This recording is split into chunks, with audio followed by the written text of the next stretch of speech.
Good morning, this is Mission Control Houston. Thank you for joining us for today's ISS update this Monday, December 19. We're now looking at a live view inside the International Space Station Flight Control Room, where the team here has been monitoring the systems aboard the station and supporting the day's activities of the Expedition 30 crew members.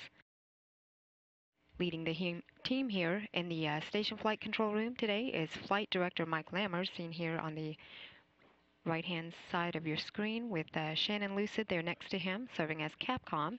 She's responsible for relaying all ground messages up to the crew. Aboard the orbiting complex, Station Commander Dan Burbank and flight engineers Anton Shkaplerov and Anatoly Ivanishin began their fifth week as the Expedition 30 crew and their sixth week in space. Commander Burbank, Shkaplerov, and Ivanishin launched to the orbiting complex aboard their Soyuz spacecraft as the Expedition 29 crew last month. They docked to the Poisk module of the space station 2 days after their launch on November 15.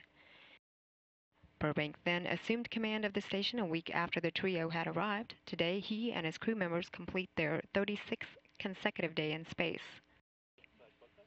Meanwhile, back on Earth, the Expedition 30 crew, NASA astronaut Don Pettit, Russian cosmonaut Oleg Kononenko, and European Space Agency astronaut Andrei Kuipers, who are scheduled to launch from Baikonur in Kazakhstan this week, Wednesday, at 7:16 a.m. Central Time, 8:16 a.m. Eastern Time, are in their final days of preparations to join their crewmates on the International Space Station.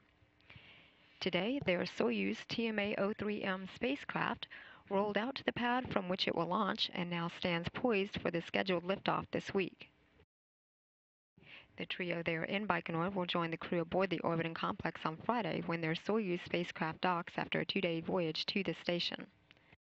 Live coverage of the Soyuz launch, docking, and hatch opening will be aired here on NASA television.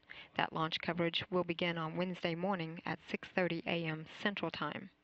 The space station with its crew aboard is now flying at an altitude of about 240 statute miles. The orbiting facility is making a night pass on a southeastern track. A few minutes ago, it made a pass just across Kazakhstan on an eastern track. This is the launch site of the next Soyuz scheduled for liftoff on Wednesday.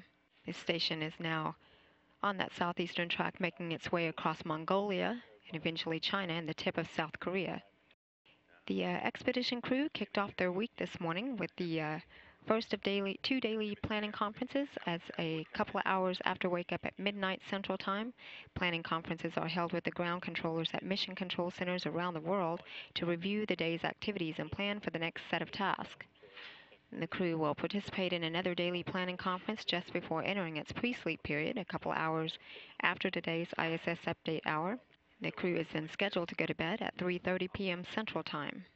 During today's ISS update hour, Commander Dan Burbank will have just wrapped up his work with the control panel update of the onboard COTS UHF communication unit that will enable communication between the space station and future demo cargo delivery spacecraft. Commander Burbank is now tending to a couple of science facilities. He will update the software for the sodium loading and microgravity experiment that studies fluid and salt retention in the body during spaceflight. He also will activate the microgravity science glove box located in the laboratory that provides a sealed environment for conducting science and technology experiments, and later during the hour he will stow away the MARES hardware that is used in research on human physiology to better understand the effects of microgravity on the muscular system. Meanwhile, flight engineer Anton Shkaplerov is performing maintenance to the service module panels while Anatoly Ivanishin works alongside him to remove and replace storage batteries in the Russian side of the house.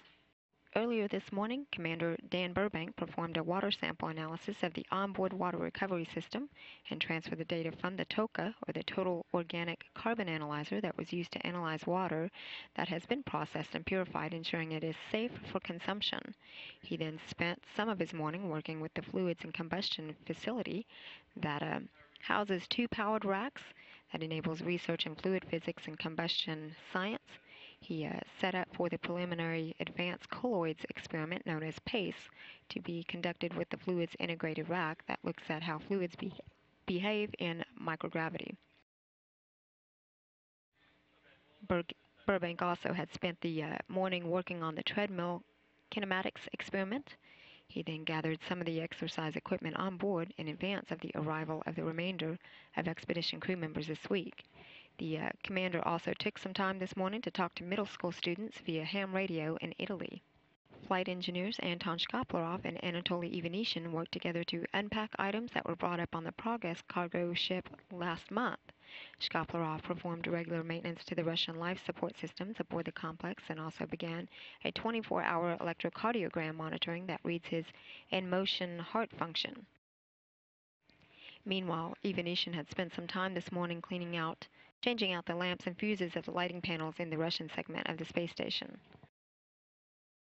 And later today, Shkaplerov will tend to a World Ocean Observation study known as SENER that looks at the world's bioproductive ocean areas from space. By the end of their day, the 3 station crew members will have completed their 2 hours of daily exercise. They will perform some evening prep work and wind down their day with a mealtime, hygiene, and rest. The expedition crew is scheduled to go to bed at 3:30 p.m. Central Time. This is Mission Control Houston.